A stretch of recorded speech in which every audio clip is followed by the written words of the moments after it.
إياكم والبدع فإن كل بدعة ضلالة وكل ضلالة تسير إلى النار۔ نبی اکرم صلی اللہ تعالی وسلم کا ارشاد گرامی ہے کہ بدعت سے اپنے آپ کو بچاؤ، اس لیے کہ ہر بدعت گمراہی کی چیز ہے اور ہر گمراہی جہنم کی طرف لے جانے والی ہے۔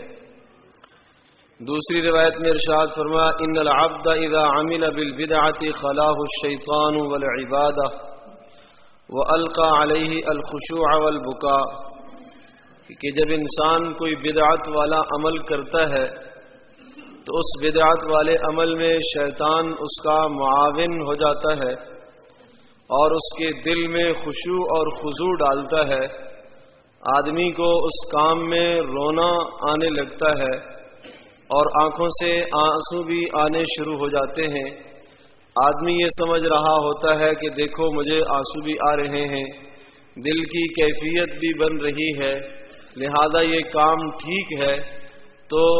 سمجھ لیا جائے کہ اگر وہ کام نبی پاک صلی اللہ علیہ وسلم کی شریعت کے خلاف ہے،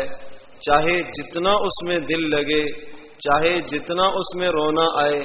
چاہے جتنا اس میں خشوع اور خضوع پیدا ہو جائے، اللہ تبارک و تعالیٰ کے یہاں وہ عمل مقبول نہیں ہے۔ ایک عمل اگر نبی پاک صلی اللہ علیہ وسلم کی سنت کے مطابق ہے، طریقے کے مطابق ہے، اس میں بہت زیادہ خشوع نہیں ہے، بہت زیادہ رونا آدمی کو نہیں آیا، لیکن سنت کے مطابق اس نے عمل کیا ہے، یہ عمل اللہ پاک کے نزدیک بہت زیادہ مقبول ہے۔ اور وہ عمل جو سنت سے ہٹ کر ہے، جتنا بھی اس میں رونا آ جائے، جتنی بھی اس عمل میں کیفیت بن جائے، اللہ پاک اس عمل کو قبول نہیں کریں گے۔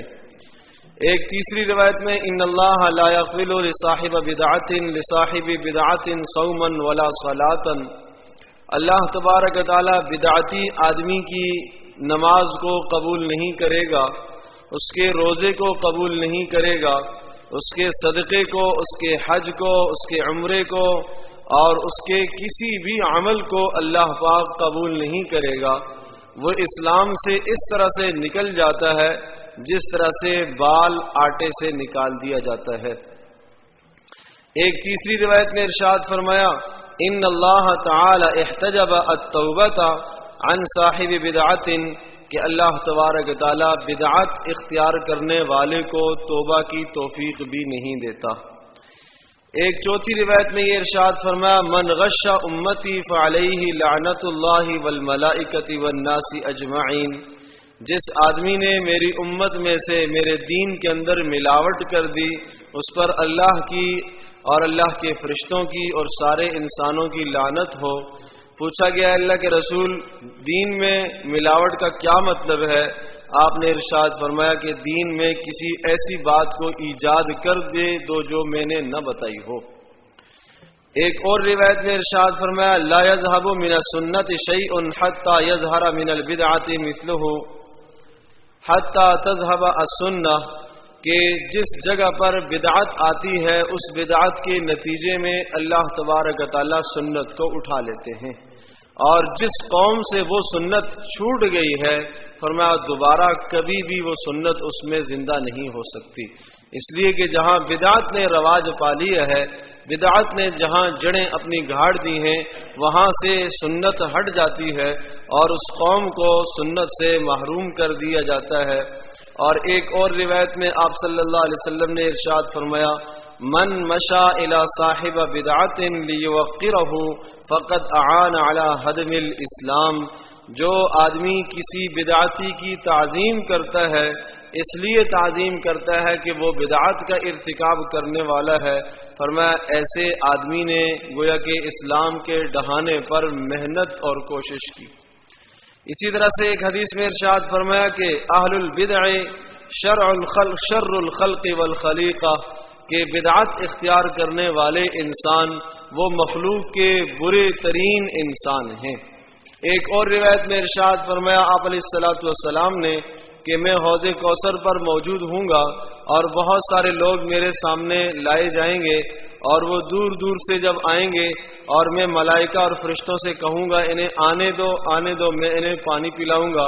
اپنے حوض سے پانی پلاؤں گا. اور ارشاد فرمایا کہ جس آدمی کو میں نے حوض سے پانی پلا لیا اس کو جنت میں کبھی بھی پیاس نہیں لگے گی. ارشاد فرمایا ایک مجمع آئے گا اور میں انہیں پانی پلانے کے لیے جب آگے بڑھوں گا تو ملائکہ ان آدمیوں کو پیچھے روک دیں گے اور میں کہوں گا آنے دو، انہیں میں پانی پلاتا ہوں. تو پھر ملائکہ مجھے جواب میں یہ کہیں گے اللہ کے رسول آپ کو معلوم نہیں ہے انک لا تدری ما احدثوا بعدک، آپ کے چلے جانے کے بعد انہوں نے کیا کیا بدعتیں ایجاد کی تھیں آپ کو معلوم نہیں ہے. آپ علیہ السلام نے ارشاد فرمایا پھر میں اس موقع پر کہوں گا سحقاً لہم سحقاً لہم، ہلاکت ہو ان کے لیے، بربادی ہو ان کے لیے، میرے دین کے اندر انہوں نے اس قسم کی باتوں کو ایجاد کیوں کیا.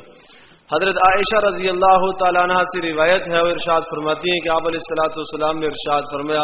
جس آدمی نے میرے دین کے اندر کسی ایسی بات کو ایجاد کیا کہ جس کا ثبوت میرے زمانے میں نہیں تھا، جس کا ثبوت میرے خلفاء کے زمانے میں نہیں تھا، جس کا ثبوت ان کے بعد والے زمانوں میں نہیں تھا، فرمایا اس عمل کو اللہ تبارک و تعالیٰ قبول نہیں کریں گے.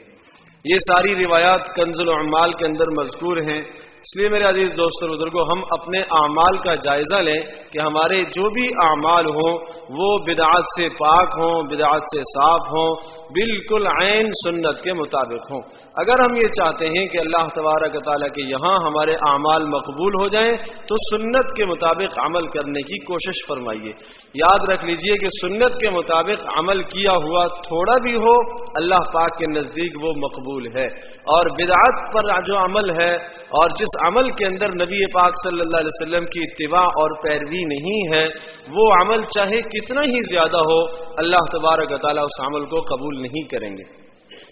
اب آج ہمارے زمانے کے اندر اس زمانے میں جو اس ماہ کے اندر رسول پاک صلی اللہ علیہ وسلم کی ولادت باسعادت کا مہینہ ہے، اس میں کوئی شک نہیں آپ علیہ الصلوۃ والسلام کا دنیا میں آنا بہت ہی بڑی خیر کی چیز ہے. اور نبی پاک صلی اللہ علیہ وسلم کا وجود مسعود جب دنیا کے اندر آیا تو امت کے اندر انقلابات پیدا ہوئے، خیر ہی خیر ہے. لیکن ہم یہ دیکھیں کہ کیا نبی پاک صلی اللہ علیہ وسلم نے اس دن کا کوئی ہمیں حکم دیا ہے؟ آپ علیہ الصلوۃ والسلام نے لیلۃ القدر کے لیے احکام بیان فرمائے ہیں. آپ علیہ الصلوۃ والسلام نے شعبان کی 15ویں تاریخ کے بھی کچھ احکام بیان فرمائے ہیں. آپ علیہ الصلوۃ والسلام نے جمعے کے مزید کچھ احکام بیان فرمائے ہیں. آپ علیہ الصلوۃ والسلام نے عید الاضحیٰ کے احکام علیحدہ بیان فرمائے ہیں، عید الفطر کے علیحدہ احکام بیان فرمائے ہیں. لیکن جس دن میں نبی پاک صلی اللہ علیہ وسلم کی ولادت باسعادت ہے اس دن میں آپ علیہ الصلوۃ والسلام نے اپنی امت کو کوئی اضافی عمل نہیں بتایا.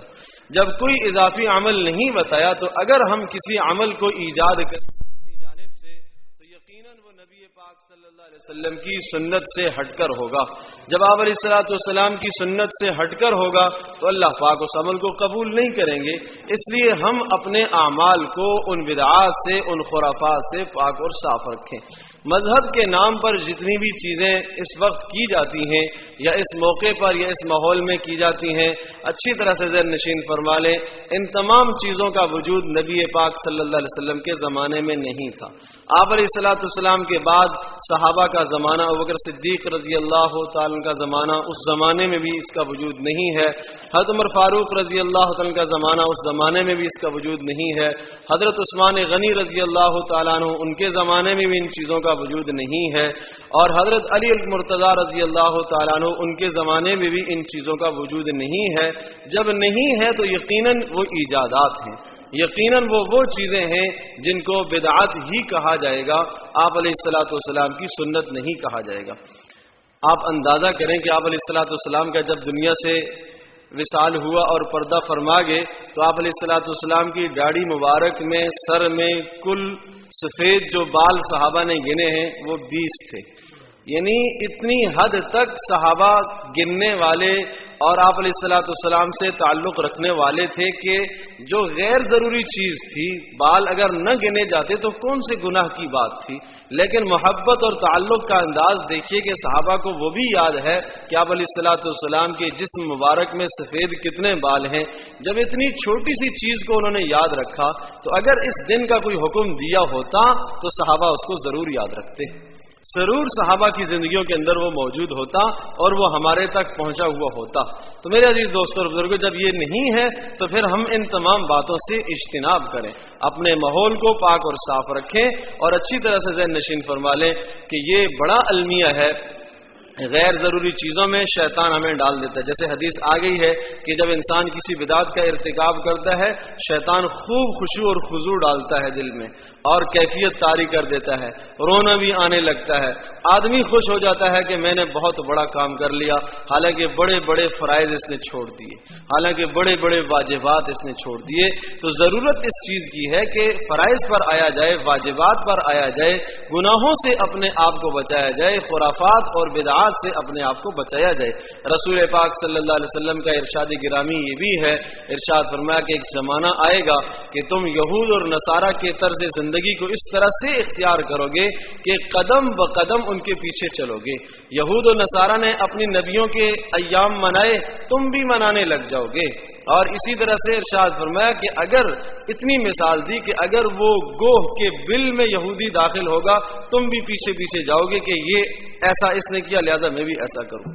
آپ علیہ السلام نے ارشاد فرمایا کہ دیکھو تمہارے لیے میں سنت چھوڑ کے جا رہا ہوں اور دو پیغام چھوڑ کے جا رہا ہوں، ایک قرآن اور ایک میری سنت ہے۔ ایک قرآن ہے، کتاب اللہ ہے، اللہ کی کتاب ہے، یہ اللہ تبارک و تعالیٰ کا ایک قانون ہے۔ فرمایا کہ من جعلہ امامہ ساقہ الی الجنہ، جو اس قرآن کو سامنے رکھ کے زندگی گزارے گا، ساقہ الی الجنہ، یہ قرآن اسے جنت کی طرف لے کے جائے گا۔ ومن جعلہ وراء ظہرہ